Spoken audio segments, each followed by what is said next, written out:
Alexa, read me today's devotion. Playing today's daily devotion. Here's today's In Touch devotion. Today's scripture reading is 2 Samuel chapter 24, verses 15 through 24.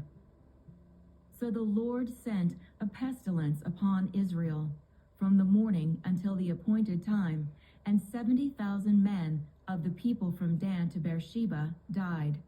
When the angel stretched out his hand toward Jerusalem to destroy it, the Lord relented from the calamity and said to the angel who destroyed the people, "It is enough. Now relax your hand." And the angel of the Lord was by the threshing floor of Araunah the Jebusite. Then David spoke to the Lord when he saw the angel who was striking down the people, and said, "Behold, it is I who have sinned, and it is I who have done wrong. But these sheep, what have they done? Please let your hand be against me and against my father's house." So Gad came to David that day and said to him, "Go up, erect an altar to the Lord on the threshing floor of Araunah the Jebusite." David went up, according to the word of Gad, just as the Lord had commanded. Araunah looked down and saw the king and his servants crossing over toward him, and Araunah went out and bowed his face to the ground before the king. Then Araunah said, "Why has my lord the king come to his servant?" And David said, "To buy the threshing floor from you, in order to build an altar to the Lord, that the plague may be held back from the people." Araunah said to David, "Let my lord the king take and offer up what is good in his sight. Look, the oxen for the burnt offering, the threshing sledges and the yokes of the oxen for the wood. Everything, O king, Araunah gives to the king." And Araunah said to the king, "May the Lord your God accept you." However, the king said to Araunah, "No, but I will surely buy it from you for a price.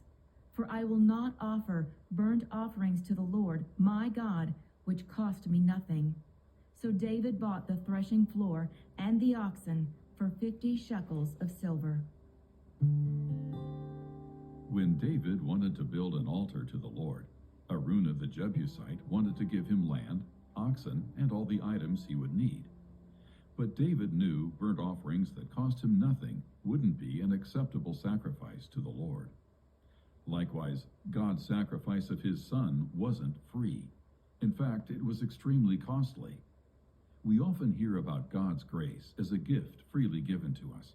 And while it's true we don't have to pay, it came at a very high price. In response to God's generous gift of forgiveness, those of us who have received it should offer him our best gifts as well. Frequently, however, we fall short and simply go through the motions, serving dutifully but remaining unengaged.